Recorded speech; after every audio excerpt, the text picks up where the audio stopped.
ایک عجیب مقدمہ حضرت عمر کے پاس آیا. حضرت عمر کہنے لگے میں اس کا فیصلہ ہی نہیں کر سکتا. مقدمہ عرض کروں آپ کی خدمت میں. دروشی پڑھیے ایک دفعہ بلند آواز.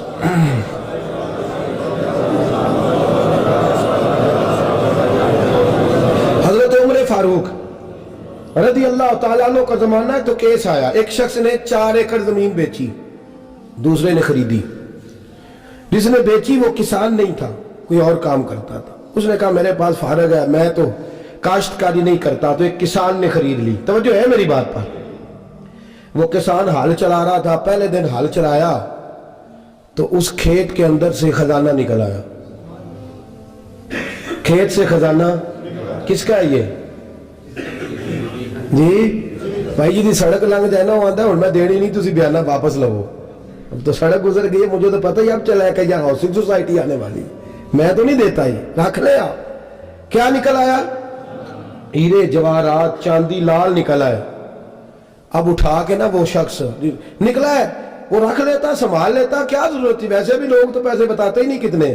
اٹھا کے نا وہ خزانہ تو جس نے بیچے تھے اس کے گھر چلا گیا. کہنے لگا میں نے زمین خریدی تھی, خزانہ نہیں خریدا تھا, تیرا ہے, تو لے لے, تیرا ہے, رکھ لے. وہ بھی صحابی رسول ہے. میرے نبی نے دنیا کی محبت کھینچ ڈالی ہے دلوں سے. وہ کیا کہنے لگے؟ کہنے لگے میں نے تو 4 ایکڑ سے بڑی مشکل جان چھڑائی ہے, تو اب پھر دولت لے کے آ گیا ہے. اس نے کہا یہ تیرا ہے, تو ہی رکھ. میں نے زمین بیچی تھی تو جو اس کے اندر تھا وہ سارا ہی تیرا ہے, بیچ ڈالا تھا. کہنے لگا نا میں نے زمین خریدی ہے, خزانہ نہیں خریدا.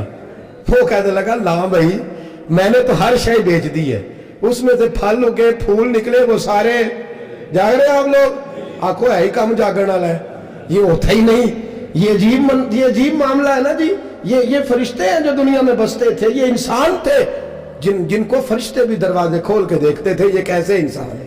اب مقدمہ حضرت عمر کے پاس آ گیا. توجہ ہے میری بات پر. حضرت عمر فاروق کے پاس آیا.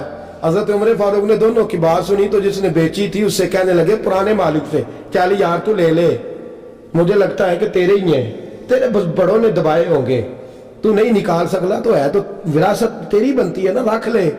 کہنے لگا عمر آپ کیا سرائی کر رہے ہیں؟ اگر یہ بات غلط ثابت ہو گئی اور قیامت میں مجھے اس خزانے کا حساب دینا پڑا تو آپ میرے ساتھ اٹھیں گے نا, میرا بوجھ اٹھائیں گے نا؟ حضرت عمر کہنے لگے جی میں کوئی نہیں اٹھاتا, میں تیرا بوجھ. اب وہ جس کو بیچا تھا حضرت عمر کہنے لگے بھائی اس نے تو تجھے دے دیا تھا, اب تیرا ہے تو رکھ لے. کہنے لگا عمر آپ قیاس کر رہے ہیں, آپ قیاس کر رہے ہیں. اگر قیامت والے دن میں پھنس گیا تو میں آپ کا نام لے لوں اللہ کی بارگاہ میں. حضرت فاروق اعظم نے نا سر پکڑ لیا, فرمایا میں فیصلہ ہی نہیں کرتا, تم حضرت ابی بن کعب کے پاس جاؤ رضی اللہ ہو. حضرت ابی بن کعب کے پاس آئے اور آ کے ان دونوں نے کہا حضرت جی ہمارا ایک کیس الجھ گیا ہے. فرمایا وہ کیا؟ صحابہ وہ صحابہ تھے جن کی ہر صبح صبح عید ہوتی تھی, خدا کا قرب حاصل تھا, نبی کی دید ہوتی تھی.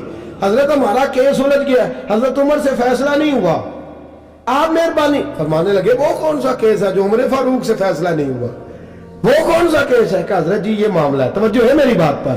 یہ والا معاملہ ہے کہ اس نے بیچی ہے جگہ, میں نے خریدی ہے, اب خزانہ نکل آیا, میں کہتا ہوں تیرا ہے, یہ کہتا ہے نہیں تیرا, میرا میری نہیں. جی یہ کون سا دور ہے؟ بولے نا وہ کون سا دور تھا؟ خیر الناس من ینفع الناس, لوگوں میں بہتر وہ جو لوگوں کے لیے نفع بخش. یہ کہتا ہے خزانہ تیرا ہے, میں کہتا ہوں نہیں, تو کون سا دور ہو گیا؟ تیرا تیری کا. حضرت سیدنا ابی بن کعب رضی اللہ تعالیٰ عنہ نے سر جھکا لیا. کہنے لگے میں فیصلہ کیا کروں, میں بہت بڑا قاضی ہوں پر یہاں میں بھی الجھ گیا ہوں. اب فیصلہ سنو, خوبصورت فیصلہ. حضرت ابی بن کعب اس سے پوچھتے ہیں بیچنے والے سے تیرے بچے کتنے؟ کہنے لگا جوان بیٹا ہے. خریدنے والے سے کہتے ہیں تیرے کتنے بچے ہیں؟ اس نے کہا جوان بیٹی ہے. کہنے لگا میں ان دونوں کا نکاح کر کے سارا سامان انہیں جہیز میں دے دیتا ہوں, ان کا نکاح کر کے سارا کچھ انہیں جہیز میں دے دیتا ہوں, تیرے گھر بھی آ جائے گا, تیرے گھر بھی. یہ فیصلہ سیدنا ابی بن کعب رضی اللہ تعالیٰ عنہ نے دیا. لوگ رو رہے تھے, کہہ رہے تھے کیا بات ہے اس فیصلے کی, کیا بات. ایک نوجوان تھا مینا کے بازار میں, دوڑا جا رہا ہے, ایک بابا جی اس کو ملے, بزرگ. تو